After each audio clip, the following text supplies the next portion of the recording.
Starting at this blustery weekend here in Michigan. Date is December 12th. December 16th, rather. Year of our Lord 2022. And the year of our Lord, this these two millennia, is about when I date scripture, because you have things much older, but a lot of things that are newer, so they kind of average out to about that time period, which is kind of contrary to what a lot of people think, because anymore what would be the de facto Texas Receptus would be highly based on the Masoretic King James, but historically that's not the case, and dispensationalism didn't even exist until rather recently, so most of the misunderstanding has been rather recent. So I like to go to some of the older versions to see what the TR is, because I think you have something much closer to 2,000 years ago in that, and it would be essentially a rather Greek text, and mostly dated around the time of the codices, the great codices of the 4th and 5th centuries.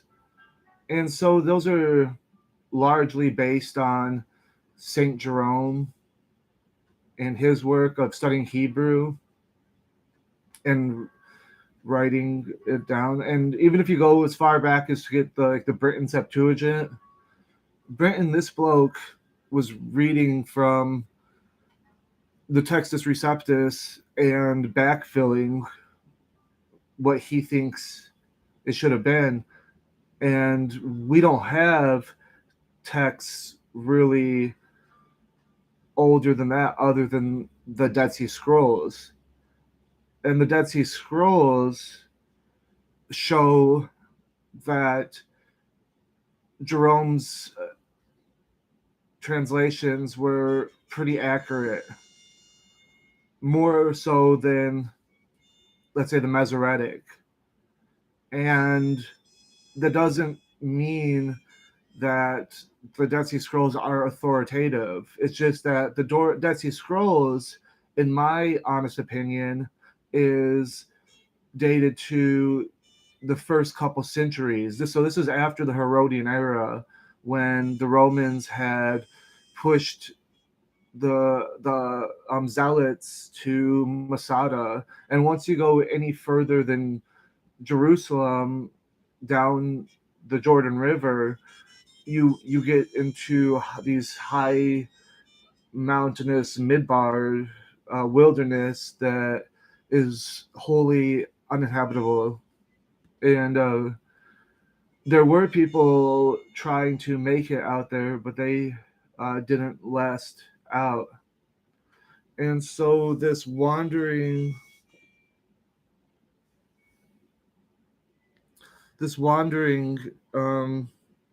was associated with the Shasu, who were a tribe of Midianites.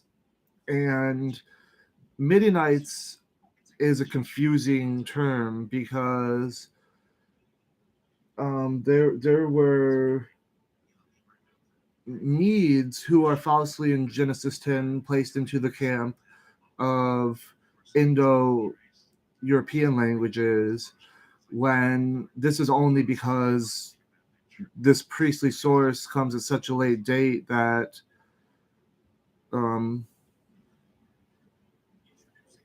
Ecbatana and Susanna and the kingdom of the Medes, that is, would be already possessed by the Farsis, the Persians, and which wasn't the case. And that's what happens when you have, only so much historical evidence when you're writing it, is you you kind of think that the Philistines and the Hittites were much smaller than they were, because in that land, the Hittites and Philistines you're dealing with are the peripheral people that speak your language. So, and then that's going to get them really into the Shem or Ham language groups when they don't belong there. And it's evidence that it was written much later, because these people groups don't seem to connect to the much larger populations of those people groups. The Philistines being the Carthaginian sea people, Mycenaean Empire of the Phoenicians and such, and the Hittites being um, only as of later. I don't think maybe a couple hundred years ago they knew as much about the Hittites as they do now, but really the ones who spread Indo-European languages and the use of iron and were quite formidable in their day, and very large was their empire, whether it was kind of related to the Scythians or Tatars, or if it had some much more southern origin is unknown. But nonetheless, the Hittites were um, a very substantial and significant group, and they only spoke Hamitic languages in Canaan. Like it's not like that they were some Hamitic group. So I've been reading a lot about different kings, so I just wanted to share some of these guys with you. Like, let's take a look at um, Demetrius the first.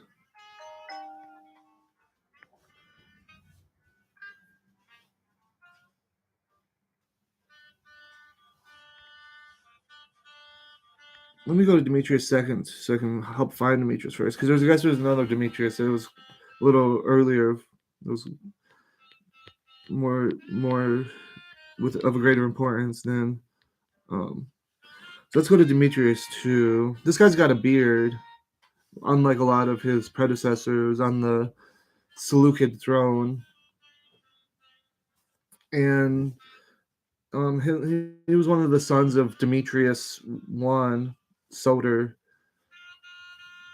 and his mother may have been Laodice the fifth, or Laodice the fifth, and I guess if it's talking about something this long in the past, like they don't even know who this guy's mother is, and this gets into like what I want to talk about the Game of Thrones that was going on here. Is like it it was really tough for women. We can see in David's own family how some of his daughters, when he's multiplying wives and he's got all these struggles. I mean, you can see in the Psalms this idea that a king, especially a king like Demetrius, would be struggling from everything, rather hopeless at times, as the psalmist would cry out that why the nations rage.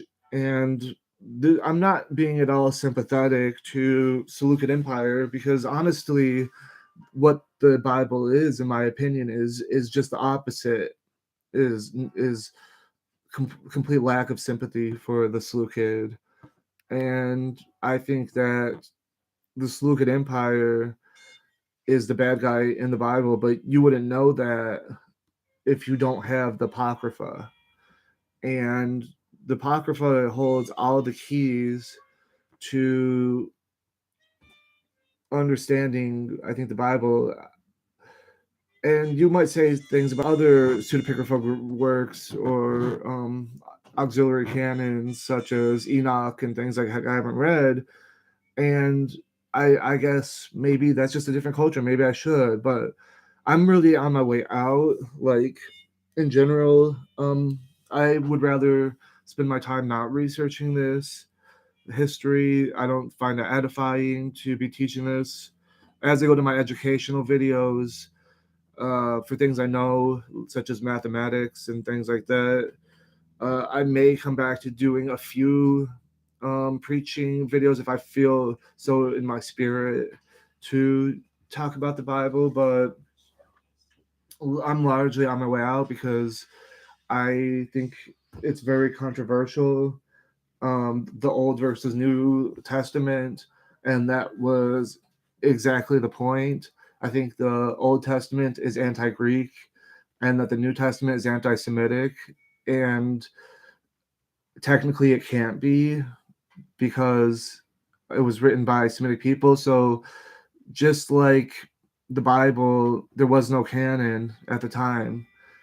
Um, or not like the Bible, there was no canon at the time. But what I'm saying is these codices have apocryphal works, and they don't even all include the same books. And uh, there were a lot of different strains of literature going around with different arguments, and the Bible, I think, was confined to certain books, but not always with the best intention. You can see, even Martin Luther, his philo-Semitism really ended in anti-Semitism.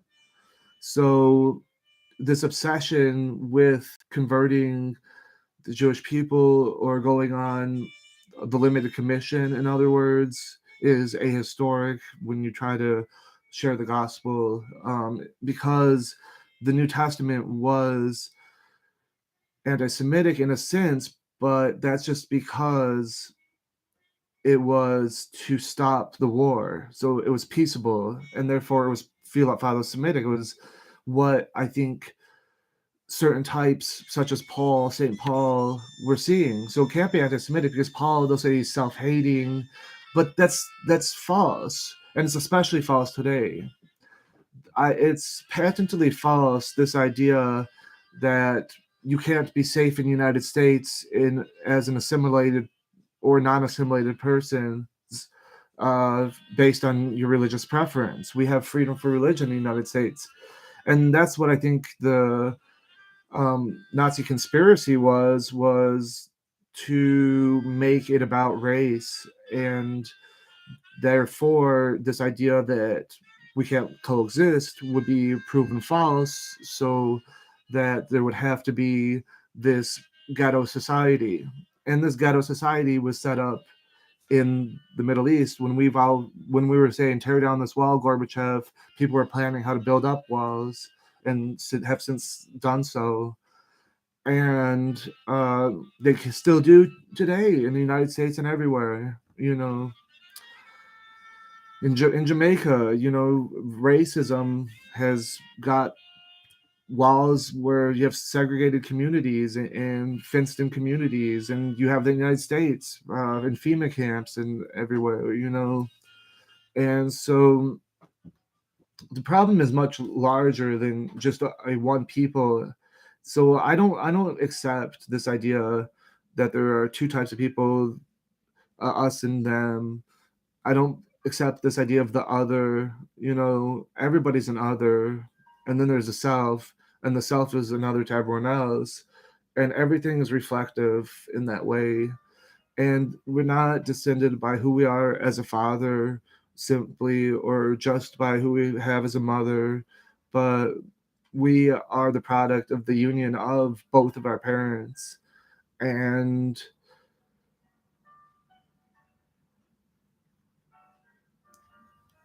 things are much more complicated in the Bible than they're being made out to be. And so I think that we don't even know what the original book said.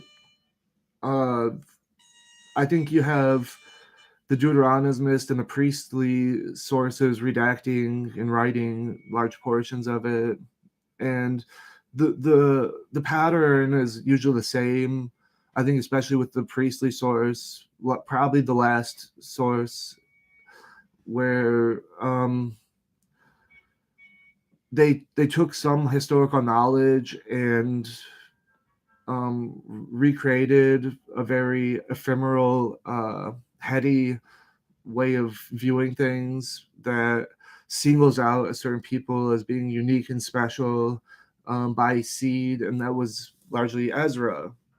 I don't know if Ezra is just a convenient name for the Great Council or if it was one really heady guy, but he basically sat down and wrote out his own version of the Bible with his own prophecies, namely Chronicles and Malachi.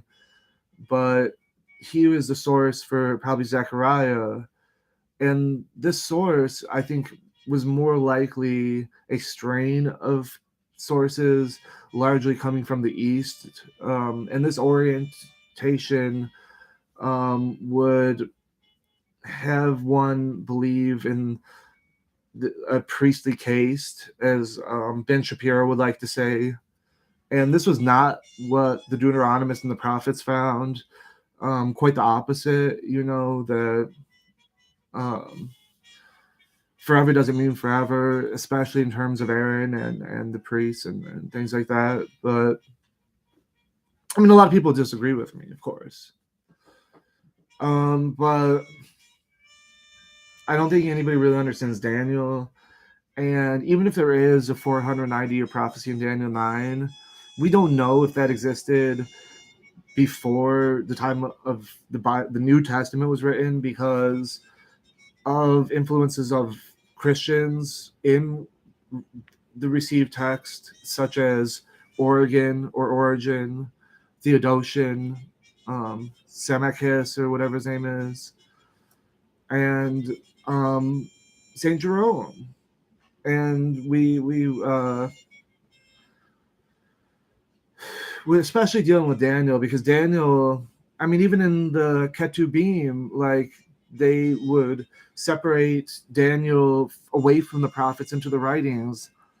And a lot of people would misunderstand who Daniel is, like, especially when he's mentioned in the book of Ezekiel.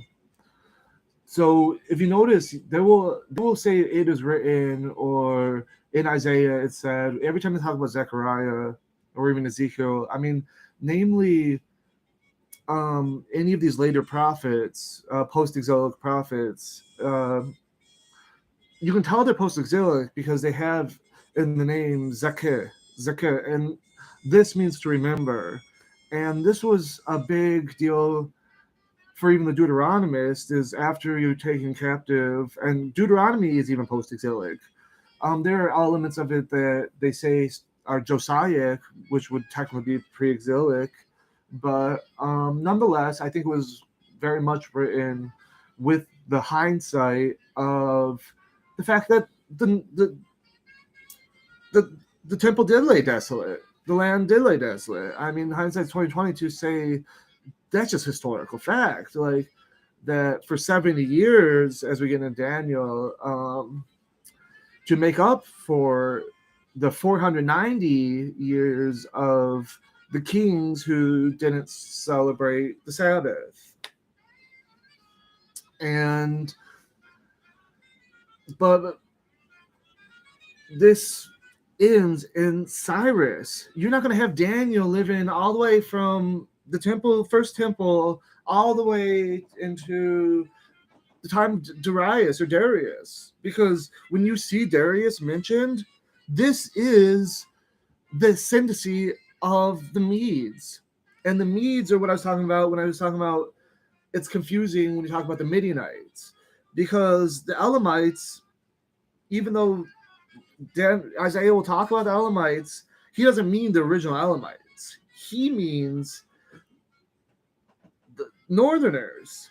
This is part of the Great Confederation of Genesis 15. Like, all of the nations, Rosh, like this has come to represent Assyria and Babylon. And these are simply codes. Babylon is simply a code to talk about the Persian born, Persian like society, like they lived in Persia, but that's just where they posted up. That's where Alexander the Great died. He took his journey all the way to Ecbatana, Susanna.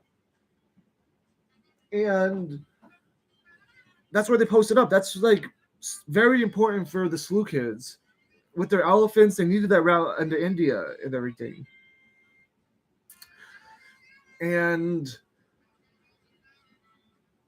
But with the import of the Parthian empire, this threw everything on a whack. And the Seleucids found themselves squashed between the Romans and the Parthians.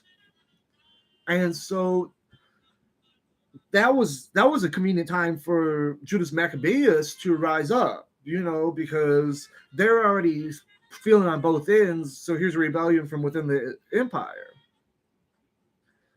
And it's not even the Parthians or the Romans. It's the Potomacs. They're where they're getting a lot of their support from. And that's why you have all this stuff being written in Egypt. And so there's a lot of things going on. It's never that simple. The southern kingdom was allied more with the Babylonians when northern Israel was between them. So they were undermining them, while the northern kingdom was more allied with Egypt, undermining them, so, and not something that even makes sense on a map. It's just the political nature of it. And so when you have Ezra come much later and really try to prove his ancestry, it's like thou doth protest too much. Like, there is no reason to be going through all those endless genealogies like that, bro. Like, and he had a silver tongue to try to take account of it all, but who was this dude that he was giving account from? Who's writing it down? Who was the what's the word? Satrap? Who was the satrap that was helping him through the Parthian Empire? The Achaemenid Empire, and the Achaemenid Empire began with Cyrus the Great, and Cyrus is where Daniel ends in the in the biblical version without the Apocrypha, because the Apocrypha goes much later into Daniel 13 and Daniel 14. But that more shows you that Daniel was a catch-all for various stories. And Daniel's a lot simpler to understand than it seems. But nobody understands it very well. So I invite that maybe there were 490 years talked about in Daniel 9. And that the Christian Bible, especially Matthew 24, Mark 13, and different places, will rely heavily on Daniel 7, Daniel 9, and things like that. We don't have those originally. The composition of Daniel is in various parts. Namely, the core is the first part. And the core has nothing to do with Rome. Nothing to do with Rome. And when they talk about Rome, they're trying to throw you off from the fact that this is clearly talking about the Potomac Empire. Rome was starting to have an ascendancy. They were definitely in the periphery. They definitely were powerful, but they hadn't done everything they went through the Parthian Wars and through the Punic Wars and there were various things like that. So they were starting to, like, when we get into, we were about to read Demetrius 2, Demetrius 1, these guys were raised in Rome. That's how weak the Seleucids were. The Parthian king, he married one of the Seleucid daughters of the king. They weren't very strong. And but they were stronger yet than they were about to be stronger yet than the Ptolemies. I mean, because I think they whomped on the Ptolemies for a while, and then Rome came up behind them and whomped on them, and then by the time of Julius Caesar having a baby with Cleopatra, they were having their way on their way out, and we're only talking about first and second century in all these cases, so it's kind of getting a little closer together. And so this talking about, we're against the Greeks. Well, when you look at the coins of these Greeks, with the cases of pretty much every one of them except for Demetrius 2, which we're looking at, they don't have beards. So this anti-Greek was actually against the Easterners. When you think Greeks, you think Westerners. So it's very confusing. You know what I mean? But it's just what it is. These are just the facts, or at least my opinion of the facts. And I don't think I'm trying to spin anything on you. I'm being as open as I possibly can. I'm a big supporter of the New Testament, and even though if I admit that the New Testament has, especially the Gospel of John and the Book of Acts and First Thessalonians and in various places, that are incredibly anti-Semitic in various parts, that I'm still going to continue on to have a Bible and read it, and that's going to be the pro-Semitic, Philo-Semitic front and the anti-Semitic back, and it's just going to be what it is. But that's going to be in my closet. That's going to be for my own personal use. All these other people that make it public, it's counterproductive, because by Martin Luther saying he really cares what anybody else thinks, he gave their thoughts a lot of credence. So then he spent the rest of his life trying to say, who cares what they think? Who cares what they think? And it's just this back and forth.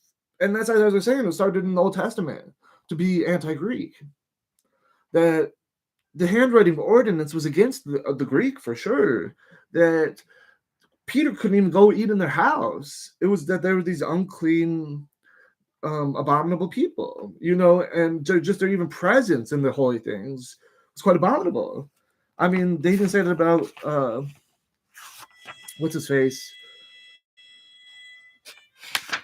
the king of Babylon, came down. What was it? Isaiah 38. Amos says to him, he's sick.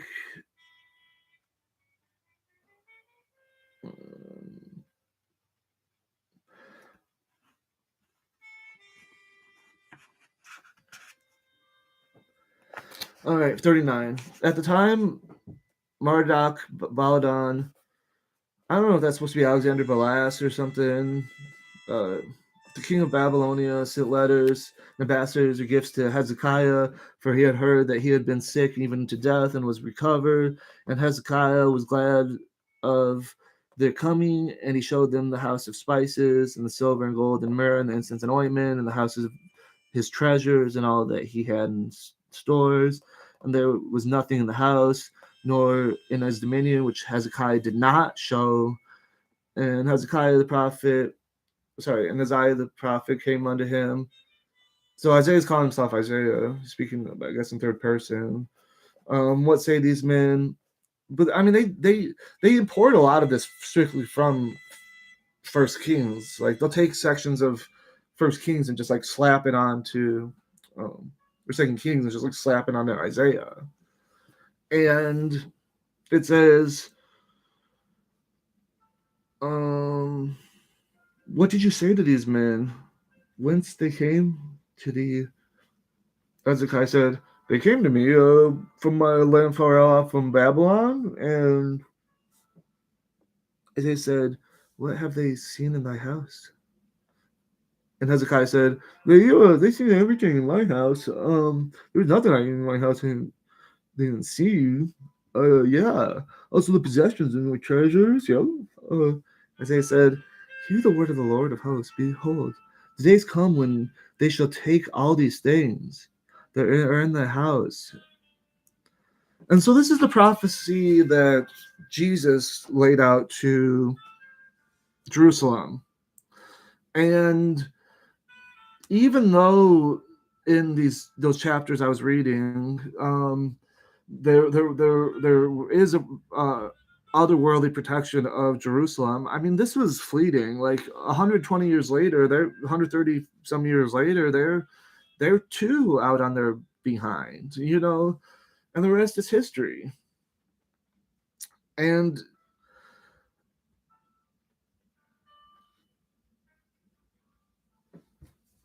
the Seleucid Empire did not control Canaan. That was on the periphery, only for a small part of time, with the weak a, a, a part-time weakness of the Ptolemies, but they they they were part of the Potomac Empire, and it wasn't even that geographically sensible. That's why it was not that defensible geopolitically. And what is the Mizrahim? Those would be basically not quite Cushitic people. They would be a little more Asiatic than that, but they would be having a very unclear border. I wouldn't say that they were only the civilized people. I think that they would be closely related to the Ishmaelites and therefore closely related to the Judahites as being a in between people, um, of not quite Indo-European, but not quite Cushitic either. So Semitic, um, but that might be because of since then the dissemination of the Quran and the prevalence of the Semitic languages in Arabic, especially in post-colonial times, namely North Africa. But this isn't true of Northeast Africa. Northeast Africa never switched to French, and they've been under the Fatimid and the all the different caliphates, and various caliphates have Saladin and everything, and this is after the time of the Gentiles. So when Muhammad comes on the scene and his Rashidun, mostly via Omar, they had laid out a lot of the lines of the Islamic kingdom way back then. It was, a good switch over in terms of the end of writing from left to right. They flip it back from right to left. And thereby ending 1,000 years of Greek rule. And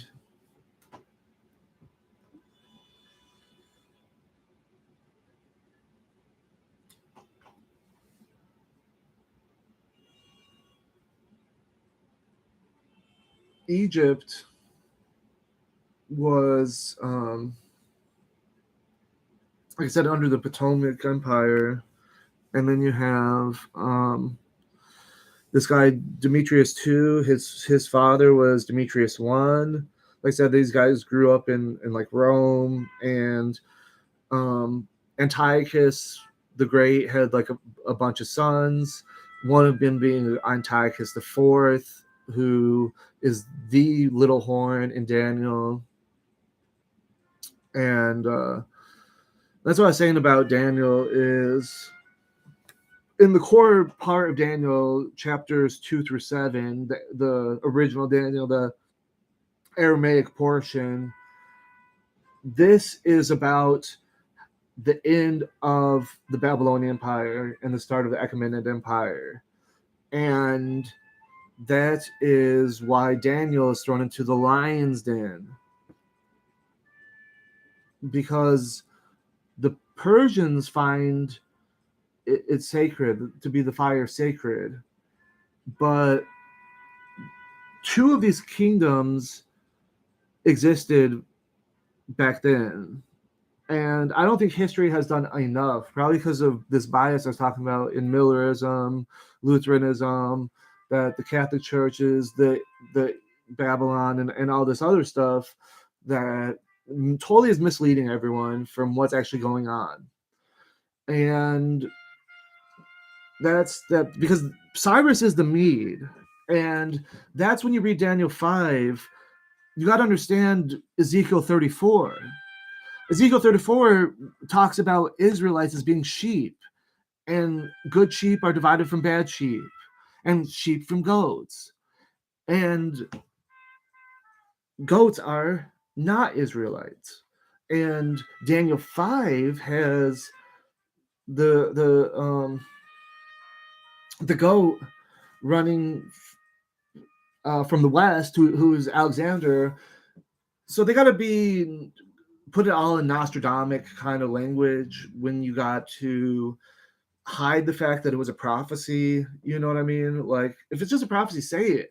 But no, it's like Tini Luko Muku, the writing is on the wall, 3 letters, each one represents, like, I mean, when it already happened in the first place. It's just telling you what had happened. So, like I was saying, hindsight 2020, like, yeah, Jerusalem did fall. You can't rewrite history.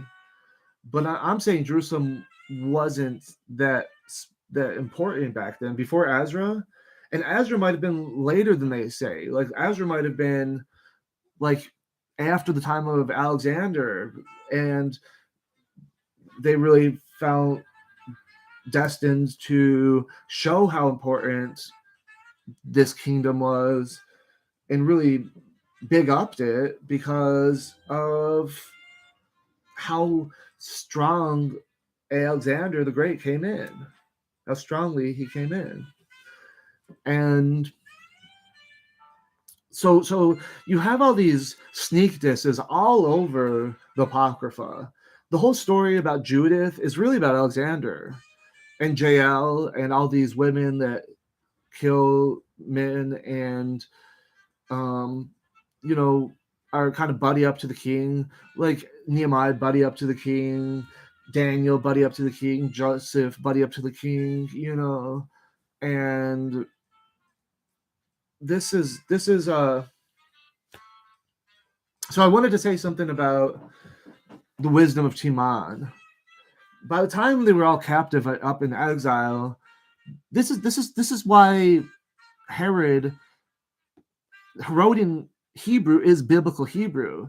It was through Herod that we even have any of this to begin with in terms of square Hebrew, because he was uniting all of the Midianite cultures around the desert. And so he had this Parthian script, which closely mirrored the Achaemenid script, which closely mirrored the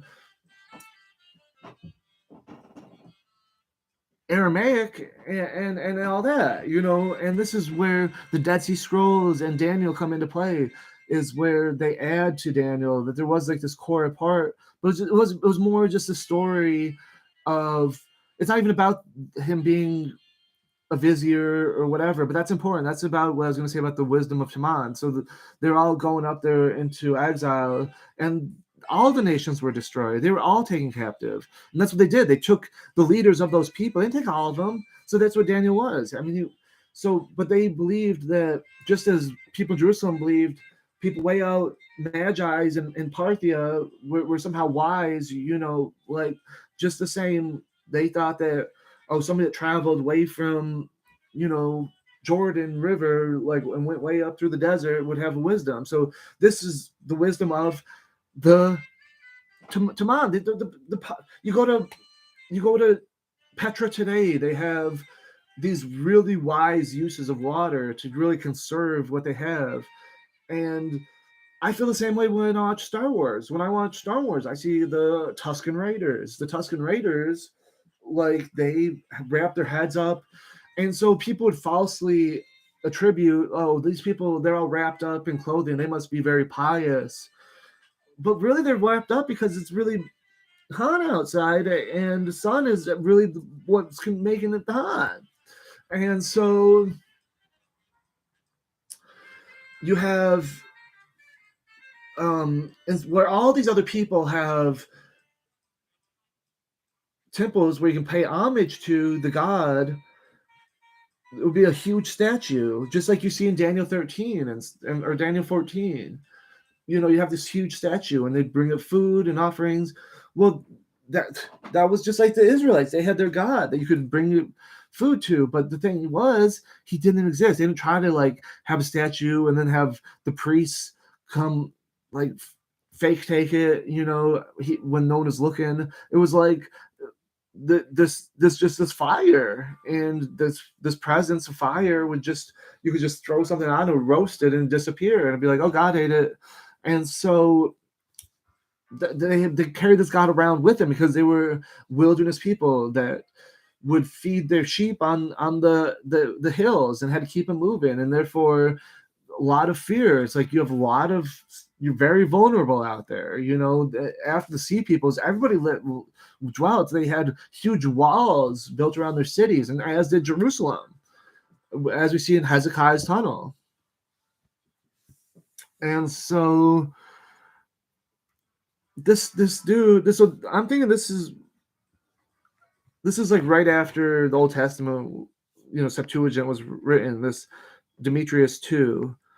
But he had to fight Balas. Balas was a guy that a lot of people in Jerusalem saw as the king because they were just so glad he was getting rid of the last king. So they got a new guy that says he's related to the previous guy, and he's been in Jerusalem, just like all the other guys who really were related to them he'd been in Rome, just they had been. And here he comes, takes over, and he gets the support of these people, and it's a mess. It's a mess. Like, for the girls, their brother's a little prince, and he says, let me watch you bake cakes, and then he just treats them like junk and takes their life from them, and then he just lived like a fool. And I mean, it's just really terrible. It's all really terrible. This Game of Thrones, I mean, it's no way to live. I mean, democracy is much better. And that's what we had with Napoleon. Napoleon emancipated all people from kingdoms like that and religion like that, so that Jewish people could be free to not have to renounce their religion or accustom or assimilate. And so freedom from religion is freedom for religion. And that's why the thing with the Nazis had to be about race, because they want to spin it that you can't just be part of what nation you are. And that's how they've fully spun it to this day. So we live a Nazi existence, that we believe in America that there is just a race of people, a nation of people, and that's just who they are, no matter how many generations removed, not doing the culture, marrying out for whatever reason that you would define it, not practicing, and still that's who they are. That's just who they are. So you have like terms like a self-hating Jedi, a messianic Jedi, an American Jedi. But we don't say that for other people. We say a Chinese American, a Mexican American, because they're Americans. That's who they are. And that's what I want for the Jewish people. I want them to just be Americans, to just not be part of this controversy that I'm leaving too. That's what I want. Like it says in the movie Believer, who's written by a Jewish person, maybe self-hating, as you say, but the character that's in there that is dynamic, who renounces Nazism, says his goal is to just love the Jewish people, because I believe this is what caused it in the first place, where Rome, these Jewish people who saw this peace from Rome had to say things that were against the temple, were against the law, were against all these things, because that was the road into assimilation, to make the world more united, instead of this Wakanda forever doctrine, that not seeing, that these are just different tribes of the same people that have the same problem. They are at war with one another, and that's what we have with the handwriting and ordinances that are against you. Just by being an outsider, you're not going to be a priest. You're not going to be a manager. You're not going to be, the highest level. You're just resigned to be a donkey of sorts. And just these writings are hateful towards Greek people. And so, but it's veiled. You don't see how they're laughing about the death of Alexander and calling him an Amalekite and things like that, because it's veiled, it's hidden, and that's why Cyrus, being a Mede, he's a sheep. He's somebody that even the Babylonians, they had to be humbled, and that's what the prophets spoke of, that Babylon would be humbled. But Babylon was humbled. And then the Mede, who is related to the Midianite, which is the desert region between Media and Medina, and this middle passage of desert is one of the best ways to attack Canaan, apparently, via the Israelites or Lawrence Arabia or anyone else. And like they all do the same thing, and then then they want to blame people that are just like them, but even more like them than they are. And this is where you get this hatred from Ezra against like all kinds of people that are actually a lot like you and love you and things like that. And you're just like pulling their hair out and kicking them out, on putting them out into the desert, which is basically death for exposure. And that's why God had to save Ishmael from exposure. And so, but y'all would just have him, to hell with him, like, what do you care? And I mean, he's just a byword to a lot of people, the firstborn, so that God's election can stand. Well, if if the firstborn loses inheritance so God's election can stand, then what about those first preached to? They didn't want their inheritance. The Messianic age came. That's what they asked John who he was. He was a messenger in the wilderness. That's about the Messianic age. That's what Isaiah is all about. So you can't have a messenger crying out in the wilderness without the Messianic age. And that's what he said. When John was in prison, he said, well, are you the Messiah? He basically, yeah, I'm here to heal people. Just like the Messianic age says. Some people want to say he's just some lunatic. I disagree. I think he's the servant. He's Israel. And this servant would rise from the dead, as Isaiah 55 says, whatever chapter says.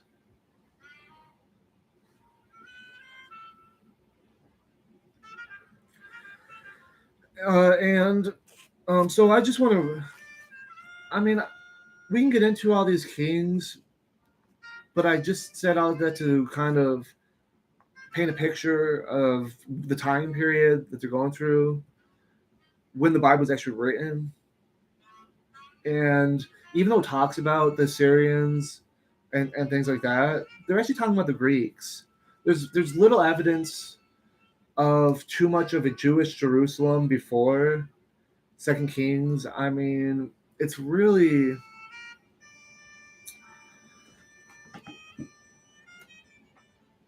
something I would support just reading the Bible instead. Like, I don't think we need to read about Demetrius and Antiochus to realize that the world has often been separated between Damascus and Babylon. That's often been a rivalrous area between them, and that reflects how far um, the West has pushed east. The goat running across, not stopping.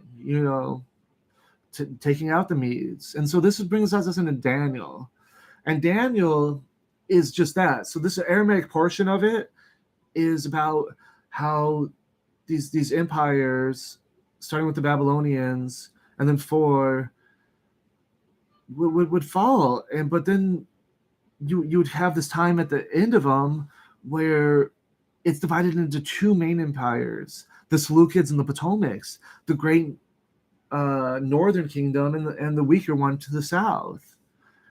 And that's what that's really about. And that's what the mixing of the clay and the iron, it has nothing to do with the church, has nothing to do with Rome. All these four beasts, they're concurrent. They're not even, it's not even the same prophecy as 2. 7 isn't even the same prophecy as 2. Or whatever chapter that is. Was that 6? But that these are the Didachi, that the Greeks were broken up into 4 parts, and then there would be 10 kings later. This Antiochus the Fourth. I mean, after that, you're getting into the time period of where the Pharisees start showing up, and then they are there because that's the focal point of the war against the Parthians and the Romans. East versus West. And that's what it's all about. But they've gotten you to believe that there's 2 type of people. But these are just the wise of Persia that can write in how there could have been some people that have a land claim there, and that land claim isn't for those people, it's for Persia. But they can't say that because it doesn't make any sense. So this sort of Daniel, that's why he goes into the lion's den, and this is how he becomes, and it's kind of a beta position to, just like Joseph, like to be given the robe and everything by the kings, to just, I mean, it's kind of like Saturnalia. It's kind of like a gesturing, like that, hey, this guy is really a servant, but let's dress him up like king for a day. I don't see the importance of that in the bigger picture of things, but it's like, then he realizes after he gets out of the lion's den and he's getting this robe and ring, just like Jesus, he got his robe and his ring and his crown and all this, king of the Judeans, in sort of a mock trial, or sorry, whatever they're doing. Like it's really, it's about Dionysus. Like this whole look where he's hanging like this. Look at the hips. That hip rock. That hip rock is a Dionysian hip rock. They had their gods rock their hip like that. But who knows what was a god and what was not a god? Like, we could be stumbling upon some old statue and be like, that's a god, which was really just a statue of a dude. Or they could have made a statue of a god and we could have found and said that's a statue of a dude. So we're just kind of piecing it all together. But so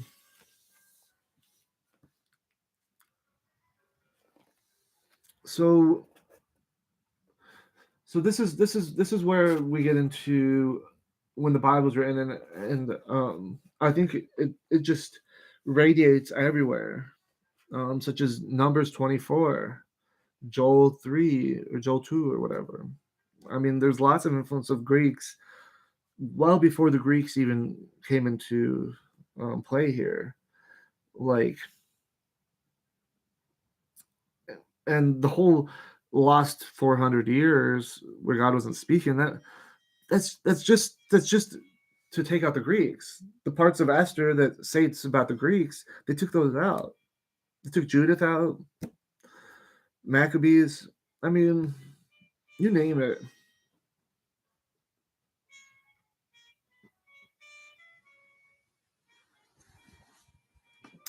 So I just wanted to go a little bit into the middle of Isaiah, what I would call second Isaiah. Third Isaiah is the Hebrew portion. Like the Hebrew portion is usually the beginning, the end, and various parts and intermixed between them of any book. And this comes by a later redactor.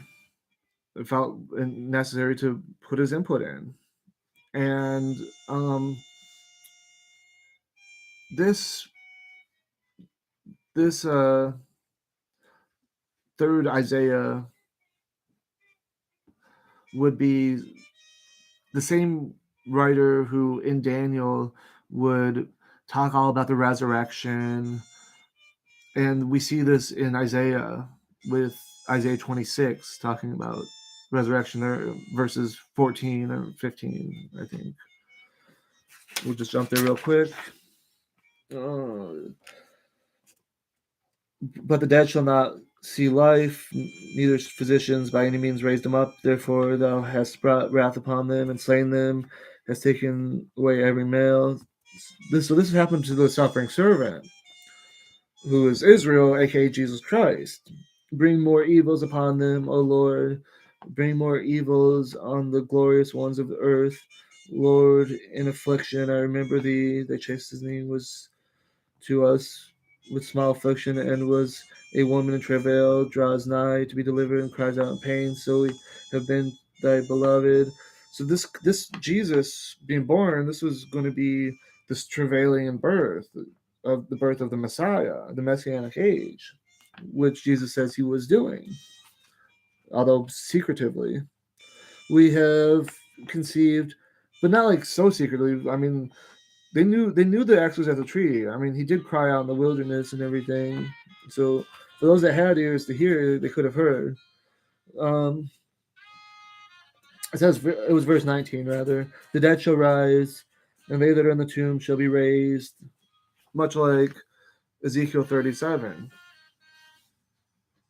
And so Ezekiel 37 is probably a third Isaiah source. And I think like Micah and different places, you have this idea of this everlasting kingdom being set up well after the destruction. So the destruction is well clear, but we'll get into that in a minute here. That's in chapter 22. We're on 19 now. So Isaiah 19,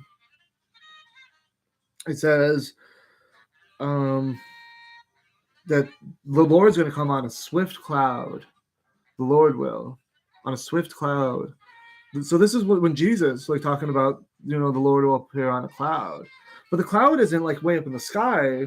The cloud is like chariots. That's why Ezekiel saw chariots. That's these chariots kick up a lot of dirt. And so this is how the Greeks viewed their gods, like, Homer and Achilles and all those guys. And so, I mean, the chariots were used by the Syrians and lots of other people too in the Middle Kingdom. So by the time the oldest parts of the Bible were in that, they were already using them in Egypt. And so it says, well, who is going to be ruling them when all the idols gone? And word up, the idols are all gone from Egypt after the 1,000 years millennial reign. That area was fully iconoclasted, where Muslims would destroy a lot of that stuff. Muslims aren't uh, worshippers of another god. They aren't like that. Even the rabbis stipulate this, that they they are fine in noetic sense. They're just where they want them to be. In fact, Muslims used to orient themselves to Jerusalem, and they they uh, they affirm the stories and everything. And to make a long story short, um, the word Allah, Allah just means God. It's the same word as Elohim. So this is just a word that everyone used it. Israel used it too. Their God was an Elohim. And when you read 1 Samuel 4 verses 7 through 10, it's like they brought their God to battle. They brought the ark to battle, where the proprietary seat and the cherubim would be right around this non-existent God, non-existent in physical sense. And therefore, nobody could steal your God, nobody could destroy your God. Like Dagon's God went, or Philistine God Dagon went, laid prostrate to their God. Their God could never do that. He's ineffable. You can't F him up. And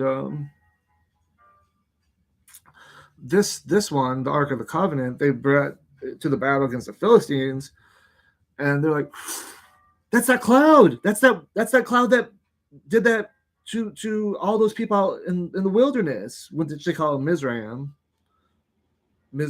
like the wilderness, Midbar. The the portions of Egypt that are in the northern section, Memphis and beyond to the north, that this area had all these plagues because of that blue cloud or pillar of smoke or whatever it was, and or not existent at all or whatever it was, the sacred fire or whatever it was. And they brought that to battle, and the Philistines cried out, "Oh, they brought their God! Like, oh, let's not fight them. They're gonna win because they brought Elohim." So this idea of Elohim being their God and being one, well, they mess that up in the translations. They'll say that they brought their God to battle and that the gods are with them, and put the same word Elohim, the same word that the Hebrews used. So that would be Allah, the equivalent. Not just because they're both Semitic languages doesn't mean they're the exact same. One says Assalamu alaikum, the other says Alaikum shalom. One says Bismillah, and the other one says Bashem Allahum. I mean, whatever it is, I don't speak these languages, but just because they have the same root doesn't mean they're the same. And the root of both is Aramaic, which is what Herodian Hebrew is based off of. And so who are these men that are ruling? Who are these men that are ruling Egypt in Isaiah 19, which is pretty messianic if you ask me. Reflecting the time of the end of the Gentiles and things like that. And so it would be these chariots, the is behold, the Lord sits on a swift cloud, and all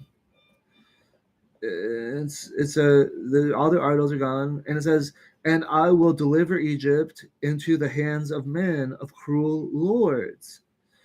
and cruel kings shall rule over them. Thus said the Lord of hosts. So these are men, and this is what I've always been saying, is that when I say, fear not him who can kill the flesh, fear him that can kill the mind and soul. And so I didn't even get what I really wanted to talk about. So this won't be the last video on the Bible I do, but it will be pretty much the last. I think we're going to do one more. And so it says, fear him who can kill the soul and the body and consign him to hell. And people always say, oh, no, that's the Lord. That's the Lord. Well, I disagree. I don't think the Lord is in the judging business, personally. Yeah, the Lord judges for sure, but I don't think it's like you think it is, for sure. And so that's what my final video will be. But the ones who can put your soul in hell are the nations. And the nations are the ones who are telling you a false belief. So those aren't God's people. The blind. And I'm not saying if someone's blind, they don't have God. I'm saying people that are living spiritual blindness don't see. And that's what this whole section of Isaiah is about. That one day they'll see. One day they'll see. They're deaf now. The nations will one day witness how great his people are. It's just all latent. It's all hidden beneath the surface. But they'll arise. The coffins will come out of the ground, and lo and behold, it's going to be marvelous. This kind of Solomonic kingdom that will arise out of it will be the world over. And but that's what I think I've always been saying, is that we entertain angels unaware. When the whole Godhead, Elohim, came to sit down with Abraham and he washed their feet, well, Jesus came and washed his servants' feet. So we entertain angels unaware means that those that are coming to help us, they could actually be angels in disguise, like they were in Genesis 19 or whatever it was. And so just the same, Paul said, even Satan himself can masquerade as minister of darkness. And I'm not saying that Satan is like using a person as an avatar, that person is demonic or demon possessed, or no, I'm just saying the people in their lives and their blindness will lead you right into a ditch. It's blind leading a blind out here. It's an absolute madness. And for your own sake, I would say part ways with them, like Abraham did with Lot. How can two walk together unless they agree? And it's not because I'm no longer going to be a part of people of a different religion in my nation. It's I'm not going to agree with their way of looking at their religion. And that's what the whole Bible, Jesus' stance was about in general. I mean, but Paul and Jesus are saying, go do all those things. Like, so yeah, like I will, but how long can I put up with this? I'll be slapped on the face 77 times, but there's going to get a time where it will get ridiculous. Like if people just keep on being like, let's ask the rabbi what he thinks. Let's ask the rabbi. Eventually people will be like, why are we asking the rabbi? Right now I'm asking, why are we asking the rabbi? I mean, maybe sometimes ask the rabbi about certain things.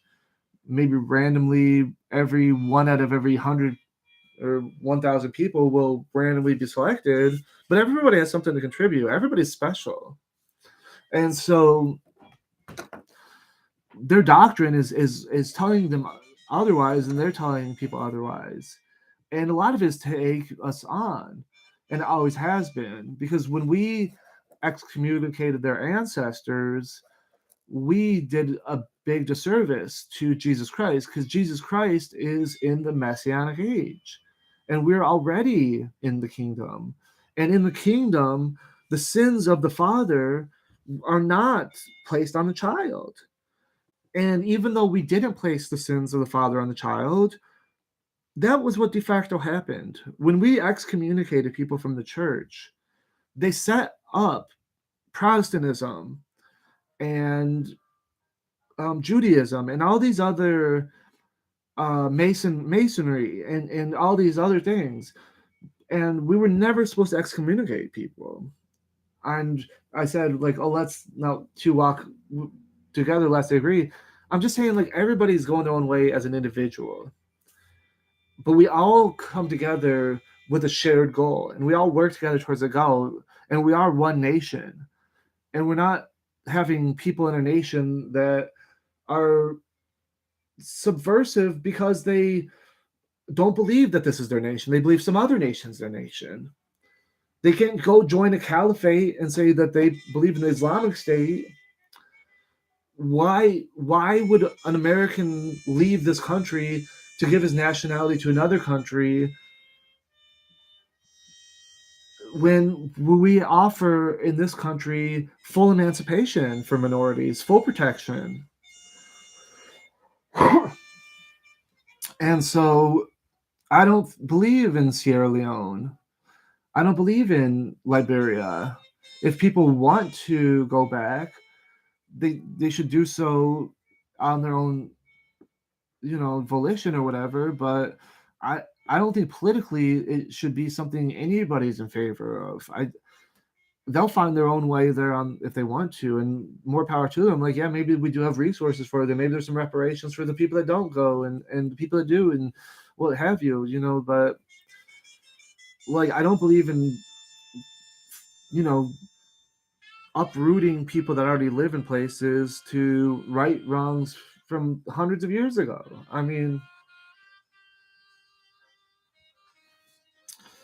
I think that the sons and daughters of slavery should have every rights that the people in this country that didn't, and I don't believe in racism. I don't believe there's different types of people that have different destinies. No. I think that's kind of wild. And so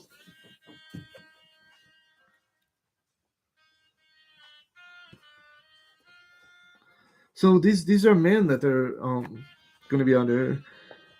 And the Egyptians shall drink water that is by the sea, and the river shall fail and be dried up, and the streams shall fail, and the canals and the reservoirs shall be dried up. And you go down further, and it says, but the Egyptians and the land of the Jews shall be in terror of the Egyptians, shall be terror to the Egyptians. This isn't because of Maccabeus or anything, or some messianic future event. This is because the Seleucids were going to take over the Egyptians, the Potomacs. The Iranian Seleucids were going to take over the Egyptian Potomacs. That's what that whole north and south in Daniel's all about, anyways. And that it ends when the Medes come. And that's what that's about. It's not about Darius or anything to do with Nehemiah or Nehemiah, or however you say it. And the land of the Jews shall be a terror to the Egyptians. Whosoever shall name it to them, they shall fear, because of the counsel which the Lord of hosts had proposed concerning it. In the day there shall be 5 cities in Egypt, speaking the language of Canaan, and swear. And the language of Canaan, that's Hebrew. And swearing the name of the Lord of hosts. I mean, the Seleucids, they married in with the Iranians. And because of the Maccabees and stuff like that, I'm getting a little twisted. Let me move on to something. All right, so 23. There's a strong parallel about Tyre, Sidon, Syria and Sidon are closely related to the word Zion, and there's a strong parallel between chapters 23, the oracles against Tyre, and chapter 22, the oracles against Zion. There's strong parallelism between these two. And this is something that the Bible is trying to tell you over and over again. Every time in the prophets where you see a destruction of all these nations, an Armageddon because of the Babylonians, it's always including Jerusalem and all this other stuff. That's how they got all mixed up with Antipater and Herod.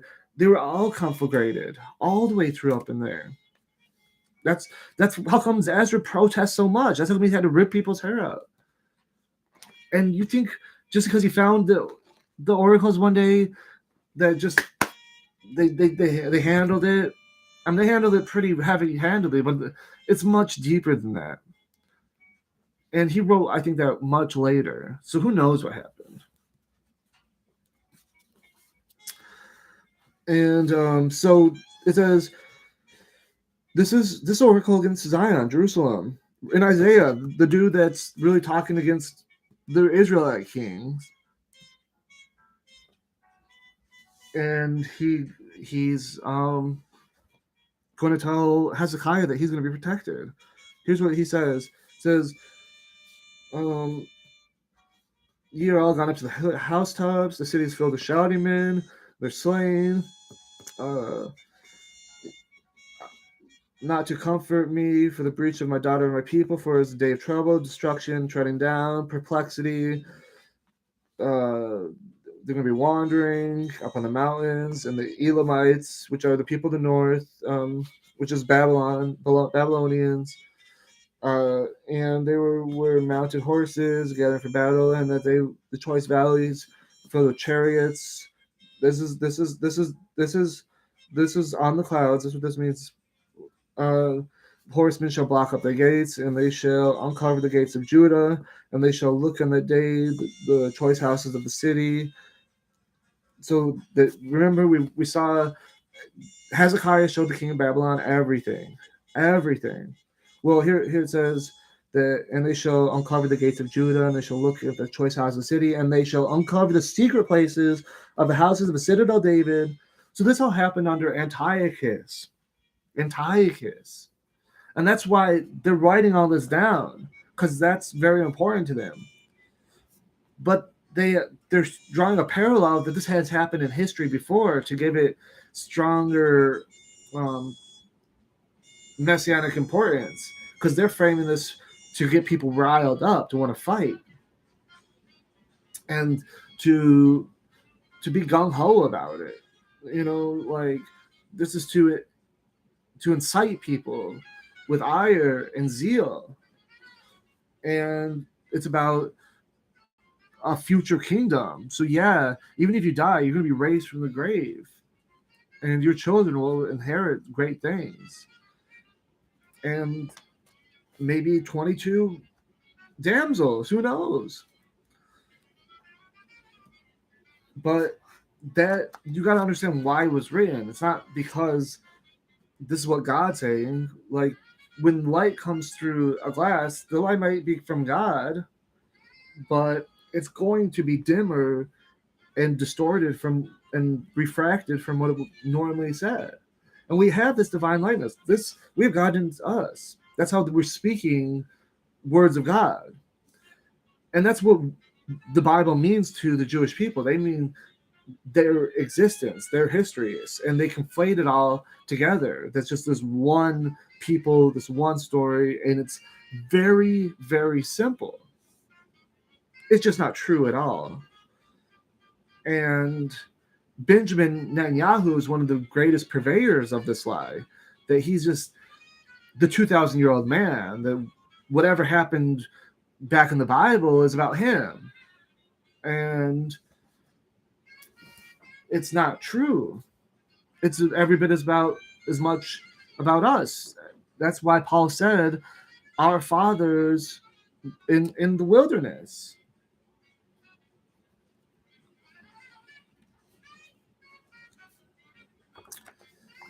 And because it's it's what it means to you.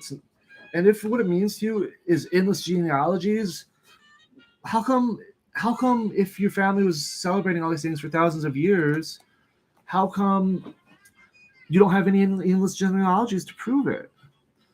And why is there no history for the first millennium in all of Europe? And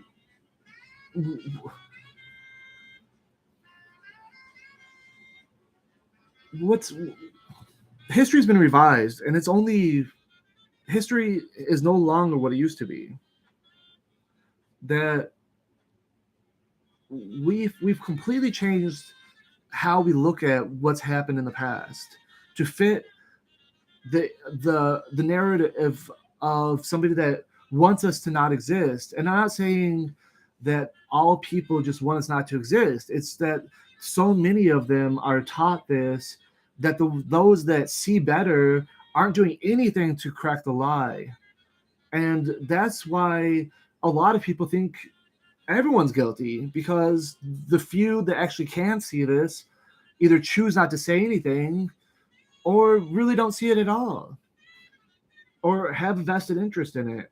And it shows how when you have a belief in manifest destiny and things like that, these material rewards you unduly receive, you don't want to question them. America doesn't want to question the luxury we have or have it be diminished in any kind of way. Nobody does. And I just call on myself to no longer buy into this controversy. There is no two types of people about it. There's no two ways about that. It just is people being people. There's just you and me, and we disagree. And I'm no longer going to be vested in any controversy. I don't think it's productive. The only way forward is to love one another. And for that reason, uh, I'm here in Isaiah 22 for the last time on video. And it says, I will call on my servant Eliakim. Well, this whole chapter is largely about a changing of guard. I mean, like, you have a different steward now. And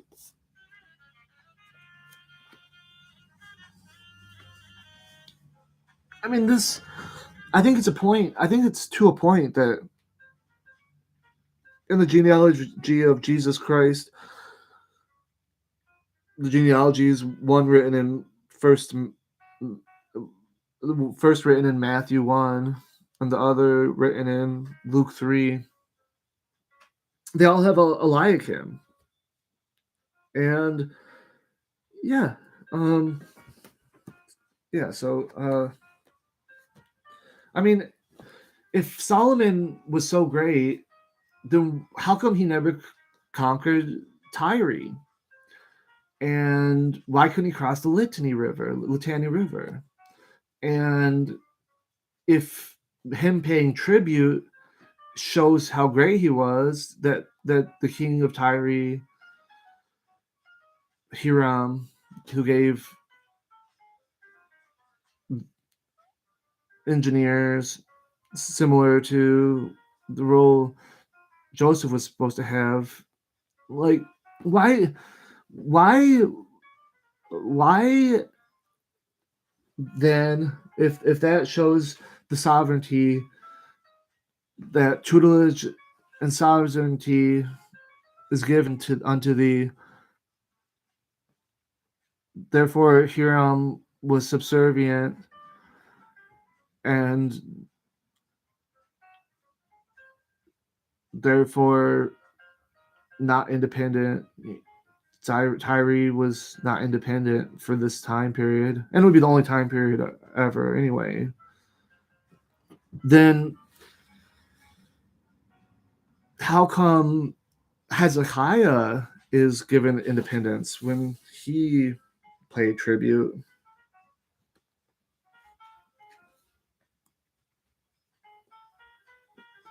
It says here, and they shall uncover the secret places of the citadel of David, and they saw that there were many that had turned the water of the old pool of the city, and that they pulled down the house of Jerusalem to fortify the wall of the city, and he procured himself between the two walls within the ancient pool. Well, that's because Hezekiah's pool is there. But they're saying he didn't know the Lord. And that's exactly what he didn't know the Lord, that these people in that time period, in the time of Nebuchadnezzar, later than Hezekiah. But nonetheless, even in the time of Hezekiah, what does it say? Man, I don't have time for this. I'll have to get back to you next video. I had a good point where it says, oh, like it says nothing about this. But like Hezekiah's tunnel says nothing about this. Like, what does it say?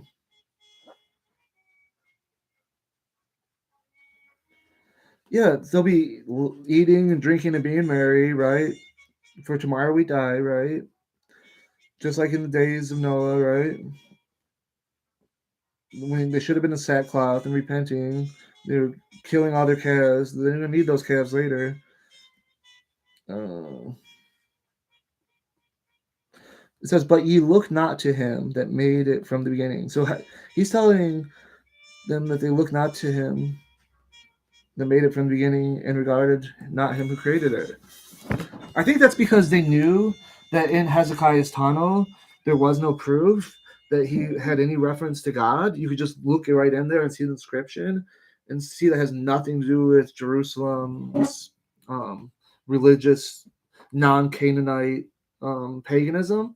And so here Hezekiah is being told by the prophet Isaiah that he didn't regard God, like literally in chapter 22, in whatever verse I was just reading. I don't know. I gotta go. Bye.